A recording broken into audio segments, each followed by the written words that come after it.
19h45, la barrière info soir, messieurs, dames, bonsoir et bienvenue à cette nouvelle session d'information du mercredi 30 novembre 2022. Fin cet après-midi à la salle de réunion présidentielle du Palais des Congrès de Niamey de la rencontre nationale sur le recadrage des interventions des ONG et associations de développement au Niger. Ces assises, les premières du Niger, ont été présidées par le Premier ministre. Le point avec Adam Soumana et Boubacar Soule.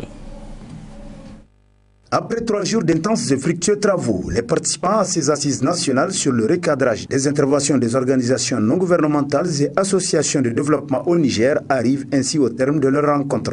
Cette dernière, la première du genre, a été sanctionnée par d'importantes recommandations. Perpétuer et améliorer les mécanismes de concertation entre l'État et les ONG et les associations et les ONG associations de développement. 2. Créer un cadre unique d'intervention et de partenariat tripartite entre l'État, les partenaires techniques et financiers et les ONG et associations de développement. 3. Mettre en place un guichet unique, accroître les moyens de fonctionnement du ministère pour lui permettre d'accomplir sa mission de suivi et d'encadrement des ONG et associations de développement, dynamiser les cadres d'intervention des ONG et associations de développement, plaider pour la mise en place d'un comité technique interministériel pour le suivi et la coordination des ONG et associations de développement. Le ministère de l'Aménagement du territoire et du développement communautaire doit jouer pleinement son rôle de tutelle des ONG et associations de développement.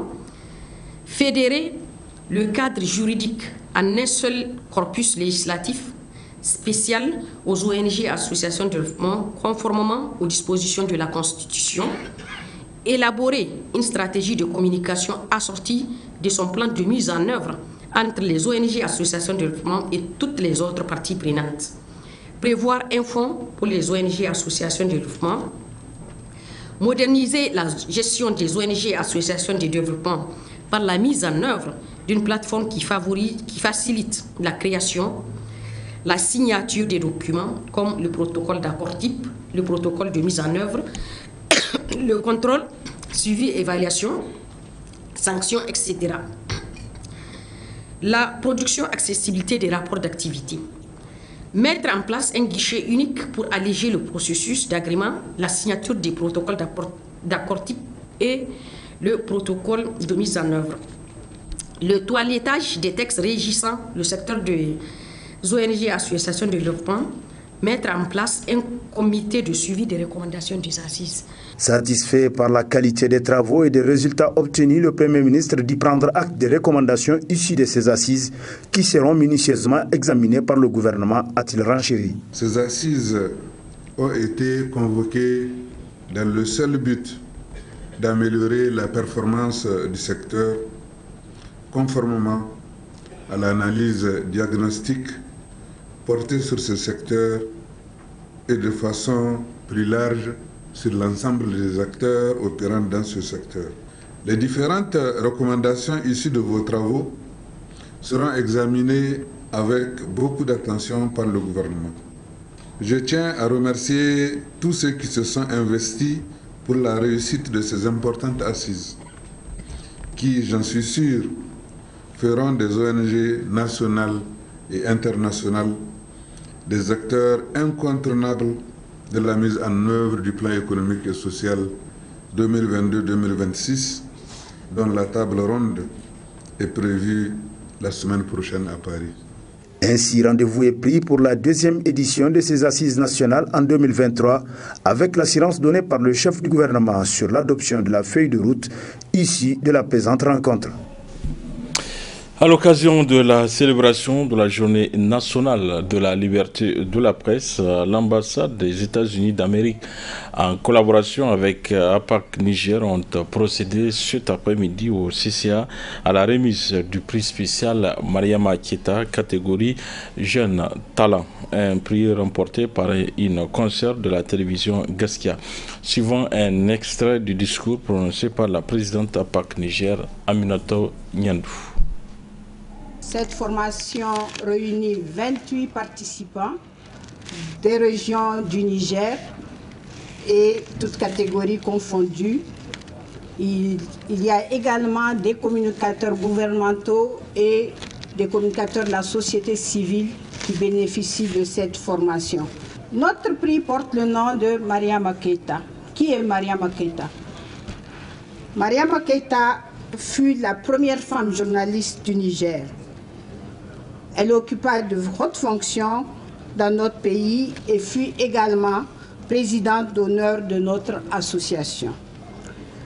Elle est décédée le lundi 29 octobre 2018 à l'âge de 72 ans en Turquie où elle était pour des soins. Ce concours est institué pour non seulement immortaliser son nom, mais aussi pour que les femmes journalistes s'inspirent de son parcours, de sa rigueur, de son professionnalisme et de sa témérité. Ce prix vise à encourager les jeunes journalistes femmes âgées de moins de 35 ans à réaliser des œuvres professionnelles de qualité.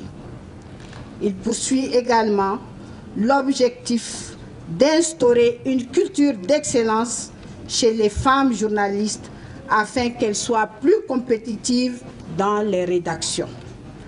Une manière pour notre association de contribuer à la lutte contre les inégalités de genre dans les médias. Les responsables de International Media Support IMS ont rencontré hier après-midi l'équipe du projet Matassa Web TV mise en œuvre par le groupe de presse Labari et soutenu par IMS. Cette rencontre qui vise à échanger sur l'évolution du projet a été sanctionnée par une visite des locaux du groupe de presse Labari au directeur du département Afrique IMS, Nafissatou Yahya Ibrahim Abdou. Échanger sur l'évolution du projet Web TV Matassa, conduit par le groupe de presse Labari, c'est l'objectif de cette rencontre entre l'équipe de International Media Support IMS et celle de Labari. IMS est un partenaire qui nous a soutenus à travers la création de la télévision Labari Web Matassa. Et c'est dans ce cadre que le responsable de ce programme a jugé utile de venir ici pour rencontrer l'équipe et voir comment on fait le travail. Et ce qui nous a touché à cœur, vraiment il a félicité l'équipe du travail remarquable, ce qui vraiment me réjouit et nous réjouit au plus d'un titre en dehors de l'équipe, au-delà de l'administration de la télévision Labari. Et on compte vraiment redoubler encore d'efforts pour pérenniser la plateforme Labari Web Matassa pour le bonheur de la jeunesse. Une rencontre qui a pris fin sur une note de satisfaction générale du directeur département Afrique de IMS qui soutient ce projet dans le cadre de son programme Sahel. Ce que j'ai compris et ce que j'ai assimilé aujourd'hui, c'est que vous êtes vraiment en étroite collaboration. Vous êtes vraiment à côté des jeunes personnes de Matassa. Vous êtes vraiment en contact avec les jeunes de Matassa, avec des jeunes personnes qui veulent l'information, qui veulent s'initier aux nouvelles technologies. C'est une bonne chose. Nous supportons cela et nous appuyons cela. Donc, récemment, j'ai vu des bonnes installations, des bonnes personnes et j'ai vu une harmonie entre les gens. Moi, je suis journaliste et je me suis senti chez moi à être ici avec vous. J'ai vu un travail d'équipe qui est formidable, de bons travailleurs, de bons équipements. Vraiment, c'est une bonne chose pour Labari et on souhaite que ça aille pour le mieux. Démarré le 15 juillet 2022, le projet Matassa Web TV du groupe de presse Labari figure parmi la liste des projets soutenus par IMS dans le cadre du programme Sahel, un programme qui couvre le Mali, le Burkina Faso et le Niger. La Cité de l'innovation de Sador et de l'Agence nationale pour la société de l'information ainsi a servi de local séjour pour la tenue d'une conférence sur la prévention des risques. L'assise dont la portée et de type international a été présidée par le ministre de l'Action humanitaire et de la gestion de catastrophes en présence du responsable des opérations de la Banque mondiale et de plusieurs autres invités. Boubacar Ibrahim Sadodoumi. Et il s'agit alors de l'édition 2022 du Forum international sur la compréhension des risques, organisé chaque 2 ans par le Fonds mondial pour la prévention des catastrophes et la Banque mondiale, en vue de déterminer des outils permettant de prévenir les catastrophes. À cette occasion, le directeur général de l'Agence nationale pour la société de l'information a, tout en précisant que la participation du Niger a demandé un certain engagement, rappelé la particularité de cette édition. La particularité de cette édition 2022 est la participation pour la toute première fois du Niger comme hub. Cela veut dire que nous participons exceptionnellement à l'animation de cet important événement et que tout ce qui se passera ici au Niger, au sein de la Cité de l'Innovation, sera retransmis au niveau du site principal de l'événement qui se trouve cette année à Florianopolis, au Brésil. Cette participation du Niger en tant que hub a nécessité un important travail tant du côté logistique que du côté technique. Il fallait garantir une retransmission directe de l'événement, entre autres. Ainsi, c'est le lieu de remercier celles et ceux qui ont permis de garantir cette organisation, mais aussi d'une manière générale, de remercier nos principaux partenaires qui ont beaucoup contribué à la mise en place de la Cité de l'Innovation. Faisant part de sa satisfaction pour l'implication du Niger dans cette initiative, le responsable des opérations de la Banque mondiale pour le Niger a précisé les objectifs visés à travers la rencontre. Il n'est donc pas surprenant que la Cité de l'Innovation ait été choisie pour donner aux innovateurs nigériens l'occasion de présenter leurs avancées dans le domaine de la réduction des risques et des catastrophes. Ainsi, cette conférence sera l'occasion de vous présenter de multiples avancées, comme par exemple l'utilisation des drones pour cartographier les zones inondables dans les grandes villes du Niger, ou de parler du soutien apporté aux start-up et aux codeurs innovants, et de révéler comment les technologies numériques sont utilisées pour améliorer la planification résiliente dans la ville de Niger.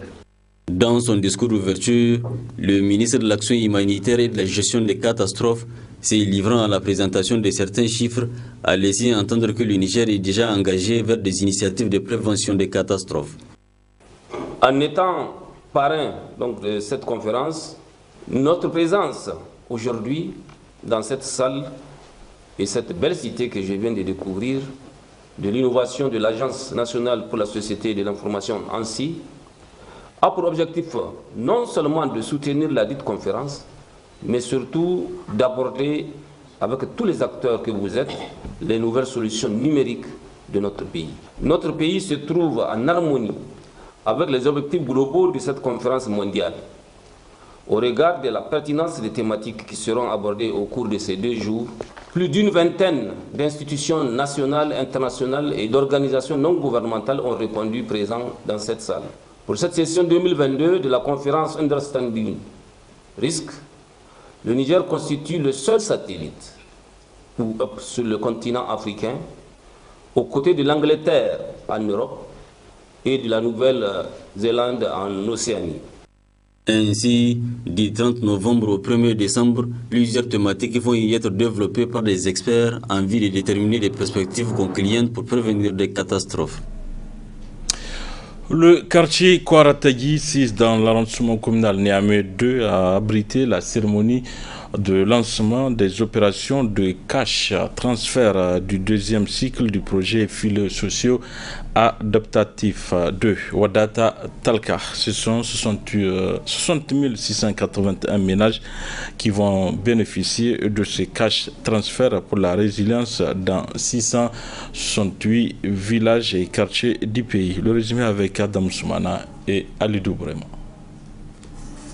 Les résultats probants enregistrés lors du premier cycle du projet filets sociaux adaptatifs 2 Wadata Talaka dans l'ensemble du pays ont amené le dit projet à initier un second cycle dont la présente cérémonie marque le lancement officiel.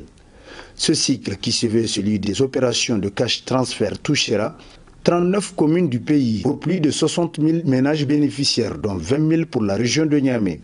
C'est un montant global d'environ 8 milliards de francs CFA qui a été investi dès son démarrage de juin 2019 à aujourd'hui dans la région de Niamey, avec une cible de près de 82 680 ménages bénéficiaires directs touchés. La cérémonie qui nous réunit aujourd'hui consacre le lancement des opérations de cash transfert du second cycle du projet filets sociaux adaptatifs 2 Wadata Talaka dans les arrondissements communaux de la région de Niamey. Ce paiement touchera 20 000 ménages de la région dont 4032 bénéficiaires pour la commune 1, 4530 ménages pour la commune 2, 4530 pour la commune 3, 5725 pour la commune 4 et 3171 pour la commune 4 et pour la commune 5. En présidant le lancement officiel de ce cash transfert, le directeur de cabinet du Premier ministre a souligné toute l'importance qu'accordent les plus hautes autorités du pays à ce projet pour le bien-être des populations nigériennes. Le gouvernement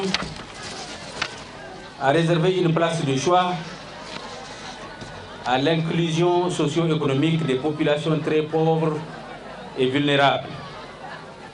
Les interventions des filets sociaux participent à la matérialisation de cette volonté politique, en même temps qu'elle renforce la résilience des populations.